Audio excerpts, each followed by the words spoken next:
Hello, this is Lisa Phelps, video blogging for Bigger Pockets. Today's episode is the coziness factor and how it makes renting your unit a lot faster.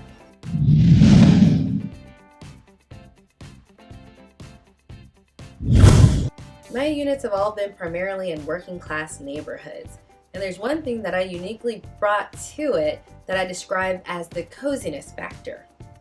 In these working class neighborhoods, I got the asset prices at a very low price, and because of that, I made sure that when I did the upgrades, I made it to, even though it's a neighborhood I would never live in, I fixed it to the standards that I would want to live inside with.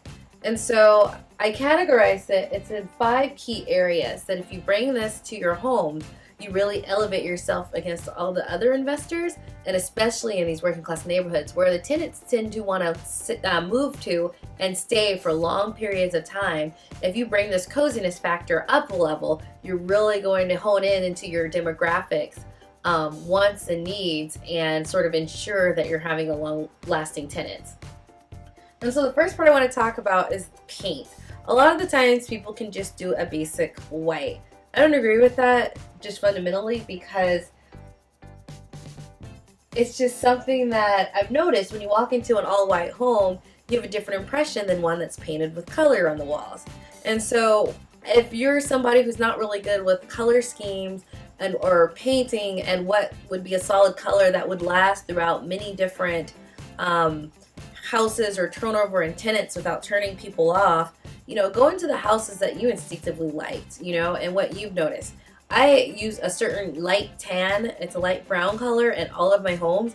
I use the same exact color, and it always sells to different types of people because it just brings a warmth that white walls never will.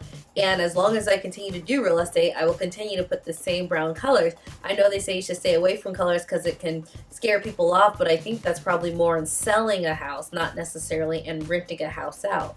And my nice warm brown brings it out. But if you find a color that works consistently, no matter what house you purchase and renovate, that is something to consider that will up the factor of you renting your house out faster because of that first initial impression with painted walls. And just bring it into that, it just makes it a little bit more lived in and homey. Like this can be someone's home, and that's what it shouts to a potential renter, potential long-term renter. Next, I would say fixtures and outlet. So when I get a new property, I usually change all of the fixtures and outlets. It's not expensive. It's $15 to $20 for a different light fixture, but a soft little fixture in addition to the paint is something that's enough to soften the look. And if you go ahead and invest in the time to either have an electrician exchange all the outlets for new ones, especially in these older homes, or you can do it yourself with the proper safety precautions. Just switching the outlets and changing the light fixtures to something new does so much. It adds that trim to the house that can really make it look like a really deep renovation is taking place. Even if you didn't necessarily do a deep renovation, it gives the appearance of nice, sleek, clean lines at all the fixtures they look at most, which are electric and light fixtures.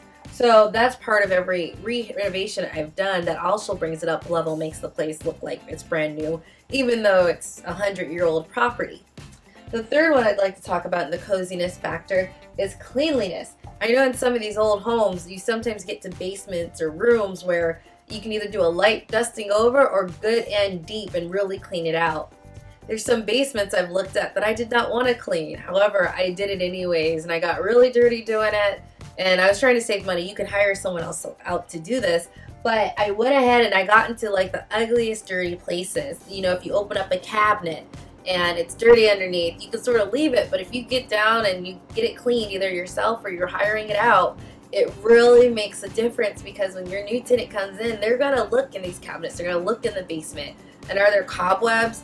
Is there dust in the corner? There is a quite different impression for a completely head to toe clean house than one that people overlook these little spots here and there because they didn't want to get too dirty. And I think that is like the key difference, regardless of my Ohio property, my Virginia property, or my Maryland property, that really made tenants really go inside and really fall in love with the place. And I say color is my next part of the coziness factor. So color is not just the paint. but do you put tiles? Do you put linoleum? And yes, you don't want to, everyone says go neutral so you don't turn people away, but there's a level of neutral, it doesn't scare you away, but it doesn't shout, oh, let me make this my home. You know, so, you know, putting a bit of color on the ground, even if it's tile and, you know, instead of white tile, just a little bit of color and or a little bit more there can go a long way, or like having curtains. So it's okay to put colors in these houses that you're going to renovate, because honestly, when you think about it, the house that you live in, it has some colors more so than the stead all white everything and basic carpets that you might see in an apartment or other renovations. So don't be scared of colors in a buy and hold. I wouldn't necessarily say this for flipping, when staging is very important and you don't want to turn away potential first-time home buyers. And home buyers are different. They don't necessarily come from the same emotional place when they're buying, so you don't want to necessarily put a lot of colors. But for a renter who wants to stay for a long time, this can be the key difference to remind them of where they came from, or that cozy home that they come from. And my last thing is appliances. I know you can refix old appliances, but if the house is already old and you had to renovate, I say spend the $1,500 to get new stove, fridge, washer, and dryer. It's amazing how, if you have an old house, but if they walk in and they see the paint, the fixture, and how clean it is, because you got those nook and crannies and the colors everywhere on the, you know, the curtains or in the bathroom, how if you add in fresh new appliances, your house looks like $1 million. It's not, okay? It's probably 80 years old, and you know, you did like a thorough cleaning, but you didn't necessarily give upgrades everywhere. But with these shiny new appliances and colors, it looks like a beautiful home that a lot of attention been paid to. Now, this is the coziness factor, as I call it, PFCCA, and that's for paint, fixtures and outlets, cleanliness, color, and appliances. And if you incorporate all of these things, they're not very expensive. Switching an outlet is not expensive. Cleaning is just something you just need to do. Just be extremely thorough about it, even in the places you don't want to go. Behind the bathroom, toilet, just everywhere. Color, splashes, and appliances, put all those things together. Your house might be 80 years old and you might not have spent a lot of money on the renovation, but with these 5 factors, it's going to look like it's brand new. And you know, if you look at anyone's photos, you know, what sticks out are these different very affordable and budgetable things. But for working class neighborhoods, I highly recommend you finding some solid colors and taking the time to upgrade with these little things that probably at the most the cost on top of what you're doing is, you know, $2,000 maybe at the most. However, has such an impact on making your room rent quickly every single time there's a turnover with minimal cost. So this is Lisa. Thank you for taking the time to learn about the coziness factor with me. It's something I highly recommend people do in their renovations for that extra touch of elegance. And if you don't have it innate within yourself, ask a friend of yours or a wife or a girlfriend to come with you so they can impart their bit of instinctual wisdom on what makes a home cozy and warm. And it's worth it. And once you figure out what works for you, you can do it every single renovation and still get the same results.